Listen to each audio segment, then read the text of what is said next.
everybody. I'm really glad to be in this, invited to this conference. I am a new user to ACC, and actually my group and I did ACC for the first time a few months ago in a hackathon in San Diego. The team is composed of several graduate students, Nadine, Wenfei, Min, and Nick. And we had some help, of course, from Lawrence Berkeley. We are doing our project as part of a bigger effort for electronic structure and dynamics, and Jack Morrow and Chao Yang, they all helped. And of course, we had a lot of help from mentors from Charlene Yang, from Brent Libak, and San Diego from Maidar. A little bit earlier, we were part of a big team, and specifically our project, we looked for improving it. We looked in San Diego. We were interested in the hackathon to actually see how much we can go with GPUs. I should say that about 5-6 years ago, I was actually working with GPU. I had the opportunity. There was a farm in Argonne of 100 GPUs that was not doing much, and I was asked to actually, if I want to use. So I had to learn CUDA at the time. It was really frustrating for me. First, as a Fortran person, and also it was difficult. So it came as a very good welcome surprise to actually be introduced to the concept of ACC and to actually do it so quickly, including several group members who had very little knowledge of GPUs. Okay, so if I can go to the next slide. So what are we doing? I'll try to be very, very brief. We all know about energy, we all know about batteries, lithium batteries, and lithium batteries and many other such materials. You have a question of how much energy do I need to take charge from the battery, how much do I need to put it back? And it boils down to something we call charging energies or Homo-Lumo energies in chemistry. And we can calculate those. There are some methods that can do reasonable accuracy, but not good enough. And the most well-known method is, of course, DFT. You must have heard of DFT, dense functional theory. And the curve you see here is actually, for many, many materials, what is the calculated basically energy you can get from the material compared to the experimental. Officially, we call it the gap, and it has to do with how much energy do I need to actually excite the system or to put charge in it. So basically what you see is that if we had a really, really good theory that could reproduce experiments, all the calculations should have been on a straight line. All the systems should have been on a straight line. The straight line means the calculated agrees with the experiment. Unfortunately, they are not. As you see, all of them actually are to the right, which means the experimental gap is bigger than calculated. The red is DFT, the most well-known DFT that you can imagine. And the blue, which is much better, is GW. And we can actually do even better than this blue curve. But the point is, within the accuracy that experimentalists want, we can get very good results. So GW is a very difficult technique. It's actually very well known. It's, very old. It was introduced 55 years ago. But until our work, it could actually not easily achieve big systems. You can do with giant 30,000 core computer, you could reach accurately system with 1,000 electrons. It would be difficult. We looked for doing something better. And the key in what we are doing, and it's relevant to what's needed to be done for GPU, the key is that we are not diagonalizing. We are basically propagating waves. it turns out you need to do a lot of stochastic aspects, a lot of Monte Carlo, but the relevant part for us is we do Monte Carlo, we do different one on each core, and we propagate waves. So the question is, how much GPUs are relevant for this? And the answer is they are quite relevant, although you don't get the extreme high efficiency that you would get with other systems. If I can go to the next slide. So basically, this is the left part is very much similar to what you saw before. But the important thing that you see on the right is that the number of core hours, this is the bottom right graph, versus the number of electrons scales actually even better than linear. That means I make the system 10 times bigger. It's not going to be 10,000 times bigger like you do with diagonalization. The cost is going to be only not 10,000 more or 1,000 more. It's going to be only 3 or 5 or 7 times more. The reason is basically a bigger system does a lot of averaging. Okay, so this is the big picture. Now let's get to the GPU part. Next slide, please. If I can get, okay, perfect. So this is the core algorithm. Forget the Mickey Mouse graph on the right. It actually tells you the mathematics of all of this. But the key algorithm is follows. Basically, we take a bunch of waves. How much waves? Typically 10 waves. Each of these waves really represents all of the electrons. Those are stochastically chosen. It's not important. We take those 10 waves, and in each time step, we propagate them forward. We basically apply Fourier transform associated with kinetic energy and back and forth, and we propagate them one time step. Then we take their information, which is basically the classical potential associated with such waves at a given time. We accumulate it, do another Fourier transform, then get out the information, and then go to the next step. And how often we do it? About 1,000 times, 1,000 different times. So again, the big picture is you have maybe 1,000 different processors that, in principle, each of them propagates 10 waves, and it does it about 2,000 time steps. So with this, if you can go to the next slide. So these are the changes that we did with OpenACC. As you see, these are basically one part of the code where we had to put in some new stuff. And that new stuff was loop reduction. That's the main thing we do, because the main thing we do is loops, and we propagate loops, and we also have FFT. So we had to learn all of this. All the parts in blue that you see here, almost all of them are associated with ACC, but it wasn't that difficult. The really nice aspect for me, of course, was it's in Fortran, and we love Fortran, but more importantly, it wasn't that difficult to first make the program.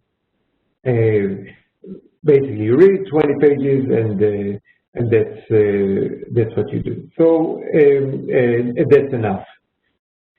Okay, so of course we wouldn't have been really able to do it in a few days without the mentors, but I would say that the nice thing about ACC is with very little help of mentors, you can actually get there. And even if we only had much more limited help with a mentor, it would have taken us a month or two. Okay, so so we are very happy with this aspect, and let's get to the next part.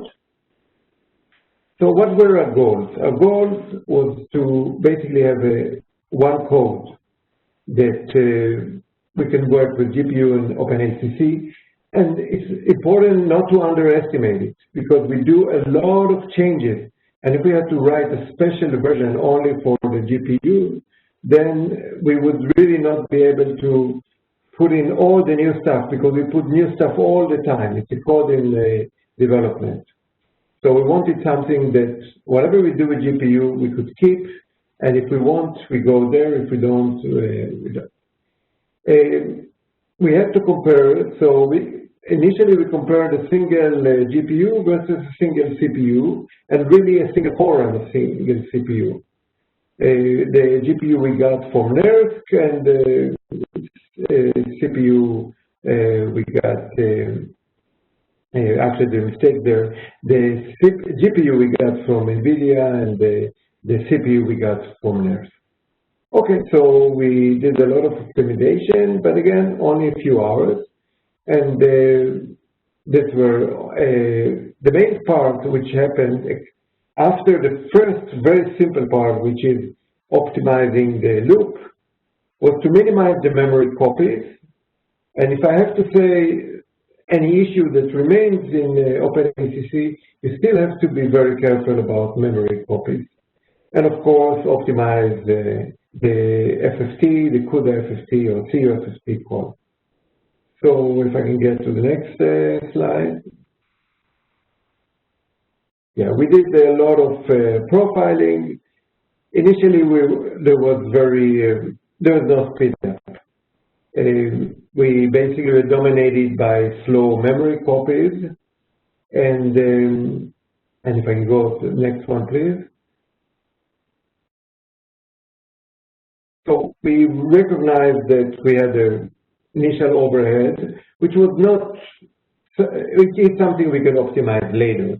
But we concentrated on the part that takes 90% of the cost, and we basically, we artificially cut it down to about 10 seconds. So we had 50 seconds of overhead and another 10 seconds of sampling. So that was the first part. Let's go to the next slide. And what did we find? We found that we had thousands of copies. We had basically, you have to see a lot of free space here, and of basically white space, which means a lot of time that's not really used initially. So we had to go to each Monte Carlo, and we quickly realized that it has to do a lot with memory copies. The next slide will talk about it more. So we had a lot of inner loops which had huge amount of memory copies. Now what happened was when we took those memory copies out, we had to take them further and further out until we actually reached the absolute beginning of each loop, and it had to be done there. It's a little bit cumbersome, I must say, but you know, that's something which needs to be done right now. And the nice thing is, after we removed that, things improved. You see, this is a single optimization, which I've done several more, before and after, so things gradually improved significantly. And the next slide, please. Okay, so then we had issues with CUDA FFT. And the thing is, if I remember what I mentioned, we take a bunch, in this case 8 such waves, and we propagate them so that each time step, all of them are propagated. And we initially did it with calling the CUDA FFT 8 times, one after the other. And it turns out, not surprisingly, that you can actually, if you call a routine made for that CUFFT many, rather than using the original tool, which is different stream, etc., you improve significantly. Probably, you see much less free space, basically, before and after. So that made a very big chunk. And if I can go to the next slide, you see another example here. We basically had another routine after each of the waves. We had another routine. We had to use it again, and basically, since it's called so many times, we basically removed it. So it's all very simple. Very nice optimization. I can go to the next one, please. Okay, so what did we accomplish? We were basically, if you look at the whole code, except for the part that was not optimized at all, you get a factor of 6.3, but it's really more like factor of 30 or 40. And that's GPU per core. We use a lot of profiling, we use BLAS. So the question then is it good enough? The answer is it depends. If you look at dollar per dollar, it's comparable. The cost of a GPU is about, if you look at the whole system of a GPU plus additional CPU system compared to a cluster now, like ROM, etc., then you're looking at similar prices for a cluster of 60 versus a GPU. So an overall wall time, overall CPU time, you don't save. But the point is, if you have several GPUs, you can actually get wall time to be much, much faster, and that would be very relevant. There's also issues of eventually GPU will win over by electricity use. So overall, it's very satisfactory. And the other nice aspect is whenever we do GW, we have a lot of extra stuff, extra steps that we can imagine that some of them could involve dense matrix algebra. Many times we don't put them in the code, but now we have the option. If we have a GPU, we can actually increase our versatility and our option. I can go to the next slide, please. So what do we plan to do? We plan to basically move some plan creation outside. And the other thing which we are not sure how to do, and if we go, again, seriously look at, we need to do that, we actually turned out a lot of memory copies were associated with scalars. With arrays, you can control it very simply. With scalars, we at least don't know yet how to control them. It may be very simple, but it's something, usually scalars are not an issue, but because we're copying them so much, it's fine, but we call some routine so many times that copying scalars starts to be a problem. And if you go to the next slide, I think I have 3 more minutes, so we are on time. One bug we found, it's not a bug, but it's an issue. In Fortran, instead of doing a do loop, A of I equals B of I plus C of I, you may want to do A equals B plus C. Fortran is really built for vector algebra, but there was a problem. Basically, it was found to be sequential, and again, the other problem like we mentioned. So that's maybe it's only in Fortran, but it's something that you have to actually flag a loop. You have to be careful, otherwise slow things down. One more slide, please. The next one, please. Okay. So this is the slide before the last comparison. We were 6 times faster on GPU, but actually we could have been 40 times faster if we really put our mind to it. One more slide, please. Next one, yeah. Okay, so overall, it's very easy to learn. I should emphasize how simple it was compared to learning CUDA.